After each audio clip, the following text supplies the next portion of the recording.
Então, como se dá essa malha fechada em etapas, pessoal? Então, inicialmente, é modelada a condição.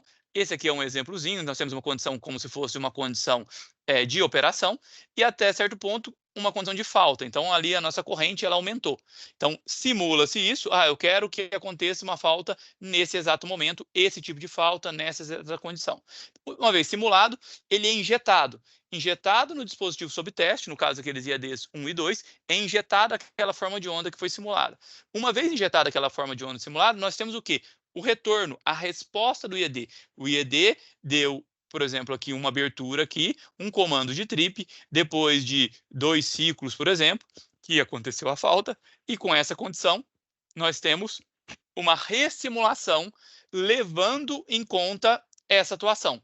Então, quando essa segunda etapa chega, o software, de forma inteligente, vai aprendendo com as condições e ele mandou abrir aqui, então vou ressimular, então, com a condição de que, se ele mandou abrir aqui, eu tenho um modelo de abertura de disjuntor de um certo tempo, então eu considero que aqui o meu sinal vai ser zerado, porque depois do comando de abertura, eu tenho um tempo de fechamento de abertura do disjuntor, e esse disjuntor vai abrir e aqui está zerado. Então, eu já tenho uma segunda simulação.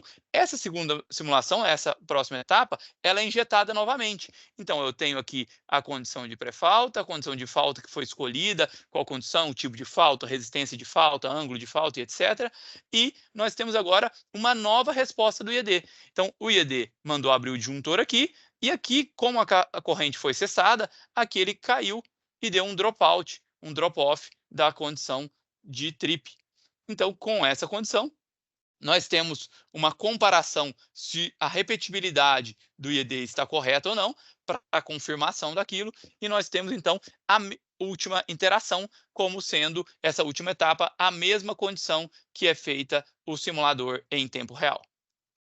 Então, a gente fez um caso no simulador em tempo real e também no sistema em malha fechada em etapas e comparando. Então, como foi feito? Foi, então, um sistema de 500 kV, referente à rede básica, um esquema de proteção de linha aqui da subestação 2 e 3, então nós temos aqui a linha a ser protegida, nós temos a linha paralela, nós temos o modelo do disjuntor, modelo de TC e TP, do lado direito também, modelo de TC e TP, aqui a subestação 3, linhas adjacentes com subestação 4, equivalentes de um lado, equivalentes do outro, e outra linha adjacente. Então, foram rodados nada mais, nada menos do que 428 casos de teste, repetido 10 vezes cada um, em tradicionais 8 grupos de tipos de testes padrão que se roda em simuladores de tempo real.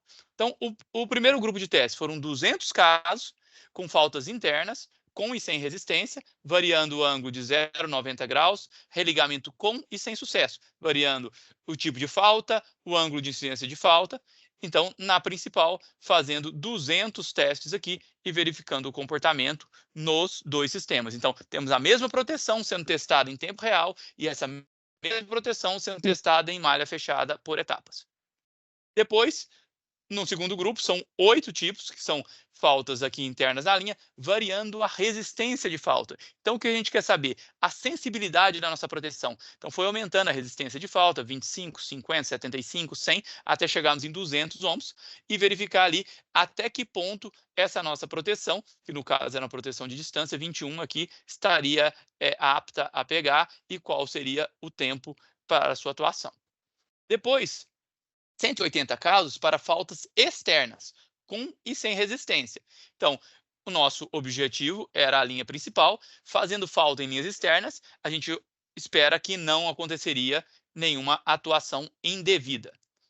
Outro grupo são faltas evolutivas. Então, nós tínhamos faltas com resistência na linha protegida e na linha paralela. Então, a gente tinha a seguinte condição: religamento com e sem sucesso, local de falta em 0, 50, e 100%, e nós tínhamos um curto fase terra com 100 milissegundos, e ela evoluiria depois de 30 milissegundos para uma fase terra.